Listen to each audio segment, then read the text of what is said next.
பதிவுக்குள்ள போறதுக்கு முன்னாடி நம்ம சேனலுக்கு டேவிட் ரஞ்சித் அவர்கள் ரூ. 449 சூப்பர் தேங்க்ஸ் பண்ணதுக்கு ரொம்ப ரொம்ப நன்றி. அது கூடவே பல நபர்களும் நம்ம வீடியோக்களை ஷேர் பண்றதுக்கும், லைக் பண்றதுக்கும், நம்மளுக்கு கமெண்ட் பண்ணதுக்கும் ரொம்ப ரொம்ப நன்றி. உங்களோட அன்பாதரவும் எப்ப எனக்கு இருக்குன்ற நம்பிக்கையில எந்த ஒரு டிலேயுமே இல்லாம பதிவுக்குள்ள போயிடலாம். ட்ரம்ப் அவர்களோட இனிஷியேட்டிவ்ல இருக்கக்கூடிய இந்த போர்ட் ஆஃப் பீஸ் அப்படிங்கிறது வந்து பண்ணா மொதல் மீட்டிங் வந்து பண்ண நடந்திருக்கு. பீஸ் கவுன்சில் அப்படிங்கிறது போல. இதெல்லாம் வந்து பாத்தீங்கன்னா, அதெல்லாம் இந்த காசா பத்தின விஷயங்கள், ஏகப்பட்ட விஷயங்கள் அது நார்மலா பேசக்கூடிய ஒண்ணு.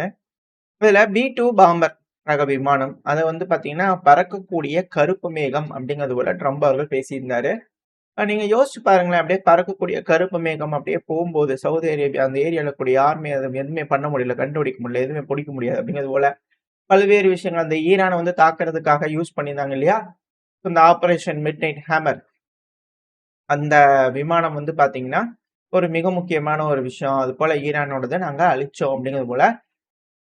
போர்ட் ஆஃப் பீஸ்ல வந்து பாத்தீங்கன்னா, அழிவுகள் நடந்ததை பற்றி மேற்கோள் காமிச்சு, நம்ம கிட்ட இருக்கக்கூடிய ஆயுதங்கள பத்தி மேற்கோள் காமிச்சு, லிட்டரலா சொல்லப்போனா பீத்தல் வீடியோ அப்படிங்கிறது போல பல அனலிஸ்ட்களோட கருத்துக்கள். பட் இருந்தாலும், என்ன மாதிரியான விஷயங்கள் அப்படின்னு கூட பேசுனாங்க. இது எப்படி அமைதிய உருவாக்கும் அப்படிங்கிறது தெரியல. ஆனா, அமெரிக்காவோட அதிபரான டொனால்ட் ட்ரம்ப் அவர்களோட கொள்கை என்ன? Piece through strength. ஸோ அந்த ஆளுமைய காமிச்சு அமைதி கொண்டு வர்றதுக்காக சொல்றாரா என்னமோ தெரியல. இது மட்டும் கிடையாது. அடுத்த 10 நாள் 10 நாள்ல மிக முக்கியமான முடிவுகள் எட்டப்படும் அப்படிங்கிறது போல டொனால்டு ட்ரம்ப் அவர்கள் இந்த பீஸ் கவுன்சில் வந்து பண்ண சொல்லியிருந்தாரு. Bad things will happen Iran. மோசமான விஷயங்கள் ஈரான்ல நடக்கும். டீல மட்டும் எடுக்கல அப்படின்னா வரக்கூடிய வாரங்கள்ல அப்படிங்கிறது போல டொனால்டு ட்ரம்ப் அவர்கள் அந்த போர்ட் ஆஃப் பீஸ சொல்லியிருந்தாரு. அது மட்டும் இல்லாம, திரும்பி வந்து பண்ண விமானங்கள்ல போம்போது பத்திரிக்கையாளர்கள கொண்டு வந்து மைக்க நீட்டும்போது அங்கேயும் சொல்லியிருந்தாரு. மேக்ஸிமம் ஏன்னா டைம் பீரியட் கேட்டுக்கிறாங்க. எல்லாருக்கும் வெறுத்து போச்சு. என்ன பண்ணுவீங்களா? மாட்டீங்களா? அப்படிங்கிறது போல. அதனால அதிகபட்சம் 10லருந்து 15 நாள். கண்டிப்பா வந்து பார்த்தீங்கன்னா, ஒரு டீல போட்டாகணும். இல்லன்னா மோசமான விஷயங்கள் ஏற்படும் அப்படிங்கிறது போல சொல்ட்டார். ஸோ பிப்ரவரி 20, 10லருந்து 15 நாள். அதிகபட்சம் 20 நாள் கழிச்சீங்கன்னா, மார்ச் 20. ஸோ நம்ம சொன்ன மாரி மார்ச் மாசம் 15ஆம் தேதி, 20ஆம் தேதியிலிருந்து நம்ம எதிர்பார்க்கலாமா? அப்படிங்கிற கேள்விகள் நம்ம சேனல்ல ஒரு 2, 3 நாளைக்கு முன்னாடி சொல்லியிருந்தோம். ஸோ இப்போ ஒரு நாளைக்கு முன்னாடி சொல்லியிருந்தோம் வச்சுக்கோங்க. ஸோ இப்போ வந்து பார்த்தீங்கன்னா, இது போல ஒரு விஷயங்கள் இப்போ ட்ரம்ப் அவர்கள் தரப்பிலிருந்து வந்திருக்கு. ஸோ எல்லாரும் பிரிப்பேர் ஆயிட்டு இருக்காங்க. ஸோ எல்லாரும் ரெடி ஆயிட்டு இருக்காங்க அப்படிங்கிறது இதுல இருக்கக்கூடிய விஷயம். இதுல என்ன ஒரு விஷயம்னா, இந்த போர்ட் ஆஃப் பீஸ்ல எல்லாத்துக்கிட்டயும் $1 பில்லியன் கேட்டு மெம்பரா சேர்த்து வச்சுட்டு இருந்தாங்க. பெலரூஸ் வந்து பார்த்தீங்கன்னா ஜாயின் பண்ணிக்கிறாங்க. போர்ட் ஆஃப் பீஸ் மீட்டிங் நடக்க போது ஜாயின் பண்ண உறுப்பினரே வாங்க அப்படிங்கிறது போல பெலரூஸ்க்கு இன்விடேஷன் வச்சிருக்கு. ஃபாரின் மினிஸ்டர் பெலரூஸோட ஃபாரின் மினிஸ்டர் மேக்ஸிம் அவர்கள் வந்து பாத்தீங்கன்னா அப்ளை பண்ணிக்கிறார். அதுக்கு விசா வந்து பார்த்தீங்கன்னா தரவே இல்லை. அதுக்கு பெலரூஸ் தரப்புல இருந்து ஒரு பேசிக் ஃபார்மாலிட்டிஸ் கூட ரெஸ்பெக்ட் பண்ண மாட்டீங்க. நீங்களாம் என்ன பீஸா வந்து பேச போறீங்க அப்படிங்கிறது போல வந்து பாத்தீங்கன்னா பெலரூஸ் தரப்புல இருந்து கோபங்களை வந்து பாத்தீங்கன்னா ட்விட்டர்ல வந்து பாத்தீங்கன்னா காமிச்சிக்கிறாங்க. அதெல்லாம் கண்டுக்கிற மாரி இல்ல. அவங்க சொல்றதுதான் அமைதி. அவங்க சொல்றதுதான் வழி. சொன்னா கிடைக்கும். இல்லைன்னா அவ்வளவுதான். அப்படிங்கிறதுல ட்ரம்ப் அவர்கள் தரப்பிலிருந்து தேவதூதன் அந்த அப்படியே அருள வாங்கி வந்து பண்ண உலகத்துக்கு ஜொலித்துக் கொண்டிருக்கிறார் அவரோட திறமையால் அப்படிங்கிறத மாற்று கருத்து இல்ல. இது இந்த ட்ரம்ப் அவர்கள் அமெரிக்காவில் நடக்கக்கூடிய விஷயங்கள். இதுல என்னன்னா அப்படியே மிடில் ஈஸ்ட்ல பதட்டங்கள் அப்படிங்கும்போது தொடர்ந்து இந்த சைனாவோட மிர்சா விஷன் இந்த சேட்டலைட் இமேஜ் எடுக்கக்கூடிய கம்பெனி இருக்கு இல்லையா? தனியார் நிறுவனம். ஸோ அவங்க தொடர்ந்து வந்து பாத்தீங்கன்னா வீட்டுக்கிட்டே இருக்கிறாங்க. பிப்ரவரி 18 சாயங்காலத்துல இருந்துங்க எந்தெந்த பகுதிகள்ல என்னென்ன இருக்கு அப்படிங்கிறது போல இமேஜ் பார்த்துக்கோங்க அப்படிங்கிறது போல ஏர்பேஸ் ஜோர்டனோட ஏர்பேஸ்ல 18 F-35 fighter jet 6 EA-18G growler இதெல்லாம் நிப்பாட்டி வச்சுக்கிறாங்க. ராம்ஸ்டீன் ஏர்பேஸ் ஜெர்மனியில வந்து பார்த்தீங்கன்னா 3 E-3G செனிட்ரி ரக ஏவேக்ஸ் வந்து பார்த்தீங்கன்னா நிப்பாட்டி வச்சிருக்காங்க. ஏர்லி பான் ரேடார் சிஸ்டம் இருக்கு இல்லையா? அது நார்மலா பேசஞ்சர் ஃபிளைட் மாதிரியா இருக்கும். மேல ஒரு பூமாச்சி உருண்டையாட்டம் இருக்கும். அந்த உருண்டை வந்து பார்த்தீங்கன்னா ரேடார் அலைகளை எமிட் பண்றதுனால என்ன ஏதுங்கிறது வந்து பார்த்தீங்கன்னா நம்ம தெரிஞ்சுக்க முடியும். அந்த கர்வேச்சர் அதாவது பூமி வந்து பார்த்தீங்கன்னா இப்படி வளைஞ்சிருக்கு இல்லையா? ஸோ அந்த வளைவுகள்ல ஏதாவது கீழே தாழ்வா பறந்துட்டு இருந்ததுன்னா கண்டுபிடிக்க முடியாது. கிரவுண்ட்ல இருக்கக்கூடிய ரேடார். ஸோ அதனால இந்த பறந்துட்டு இருக்கக்கூடிய ரேடார் இந்த விமானங்கள்ல வந்து பார்த்தீங்கன்னா அப்படி தாழ்வா பறக்கிறத கூட ஐடென்டிஃபை பண்ணிக்க முடியும். முன்னாடியே வந்து பார்த்தீங்கன்னா நம்ம சொல்லிட முடியும். நெருங்கி வந்துட்டு இருக்கு. ரேடார் கண்டுபிடிக்கிறதுக்கு முன்னாடியே வந்து பார்த்தீங்கன்னா தெரிஞ்சுக்கிறதுக்காக இந்த early born airborne radar system வந்து பண்ண வச்சிருக்காங்க. ஏவாக்ஸ்ன்னு சொல்லுவாங்க. ஸோ அது வந்து ஜெர்மனியில இருக்கு. எல்லாமே ரீடிப்ளாய் பண்ணிருக்காங்க. ஹெவியான விமானங்கள் இப்போ கூட வந்து பார்த்தீங்கன்னா, தொடர்ந்து மிடில் ஈஸ்ட்க்கு வந்துகிட்டு இருக்கு. முழு அ திறனையும் வந்து பார்த்தீங்கன்னா, அமெரிக்கா இங்க ஈரான்ல காட்டுறதுக்கு ரெடி ஆயிட்டு இருக்காங்க அப்படிங்கிறது போல. பிரின்ஸ் சுல்தான் ஏர்பேஸ் சவுதி அரேபியால வந்து பார்த்தீங்கன்னா, ஒரு அந்த ஏவாக்ஸ் செனட்ரி இருக்கு இல்லையா? அது ஒண்ணு இருக்கு. 2வது அல் உதைத் ஏர்பேஸ். அதுல 8 கேசி ரீஃப்யூயரிங் ரக டேங்கர் விமானங்கள் வந்து பார்த்தீங்கன்னா வச்சிருக்காங்க. ஸோ தொடர்ந்து அதிகப்படியான விமானங்கள் வந்து பார்த்தீங்கன்னா, மிடில் ஈஸ்ட் நோக்கி வந்துகிட்டே இருக்கு. வட்டம் அடிச்சுக்கிட்டே இருக்குது. வந்து டிப்ளாய் பண்ணிட்டே இருக்கிறாங்க. ஸோ ஹெவியா ரெடியா இருக்கிறாங்க அப்படிங்கிற போல புரிஞ்சுக்கலாம். இதுல என்னன்னா, யுகேக்கும் அமெரிக்காக்குமே சில இடங்கள்ல கருத்து மோதல்கள் வந்துருச்சு அப்படின்னு கேள்விகள். ஏன்னா, அமெரிக்கா வந்து பார்த்தீங்கன்னா, அமெரிக்காக்கு யுகே வந்து பார்த்தீங்கன்னா, எங்களோட பேஸ் எல்லாம் யூஸ் பண்ணாதீங்க அப்படிங்கிறது போல யுகே தரப்பு வந்து சொன்னதா சொல்லப்பட்டு வருது. அமெரிக்கா இந்த சாகோஸ் ஐலாண்ட் இருக்கு இல்லையா? அதாவது டியோ கார்சியான்னு சொல்லுவாங்க. இது மொரீஷியஸுக்கு சொந்தமானது. யுகேவோட ஒப்பந்தம் போட்டிருந்தாங்க. இப்ப கேட்டா குடுக்க மாட்றாங்க. அது நம்ம இந்தியன் ஓஷன்ல இருக்கக்கூடிய ஒரு பகுதி. ஒரு தீவு. ஸோ அந்த தீவு வந்து பார்த்தா இல்லீகலா யுகேவும், அமெரிக்காவும் மாறி, மாறி இதுக்குள்ள வச்சிருக்காங்க. அங்கேயே டிஸ்பியூட் இருக்கு. இந்த டியோ கார்சியா பகுதி வந்து பார்த்தீங்கன்னா, யூஸ் பண்ணக்கூடாது அப்படிங்கிறதால யுகே சொன்னதா மீடியாக்கள் தரப்பு வந்து பேசிட்டு இருக்கிறாங்க. தொடர்ந்து லண்டன் தரப்பு அதாவது யுகே லண்டன் தரப்புல இருந்து மறுப்பு தெரிவிச்சுக்கிட்டு இருக்கிறாங்க. அமெரிக்கா அங்கிருந்து எந்த விமானத்தையும் எடுத்துட்டு கொண்டு போய் குண்டுகளை கொண்டு போய் போட்டுறாதீங்க.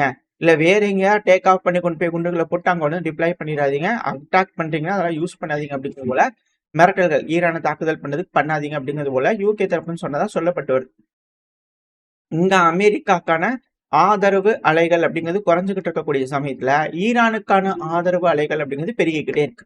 ஈராக்ல இருக்கக்கூடிய பல வகையான ரெசிஸ்டன்ஸ் குரூப்ஸ் இதுல புதுசா வந்து பாத்தீங்கன்னா சராயா அப்படின்னு ஒரு ரெசிஸ்டன்ஸ் குரூப். அவங்க வந்து பாத்தீங்கன்னா உறுதிமொழி எடுத்திருக்காங்க. ஈரானுக்கு நாங்க உதவி செய்வோம். எங்க கிட்ட ட்ரோன்கள் இருக்கு எல்லாம் இருக்குது. இன்கேஸ் ஈரானுக்கு எகெயின்ஸ்ட் அமெரிக்கா உள்ள வந்தீங்கன்னா கண்டிப்பா நாங்க எல்லாத்தையும் அடிப்போம். எங்களால முடிஞ்ச வரைக்கும் எங்களோட கவர்ல இருக்கக்கூடிய எல்லா அமெரிக்கா பேசஸ் எல்லாத்தையும் நாங்க அடிப்போம் அப்படிங்கிறது போல அவங்க தரப்பு வந்து வீடியோ பதிவுகள் மிரட்டலான வீடியோ பதிவுகள் எடுத்திருக்காங்க அப்படிங்கிற மாற்றுக்கருத்துல இன்னைக்கு ஈரான்ல ஒரு துயரமான சம்பவம் நடந்திருக்கு.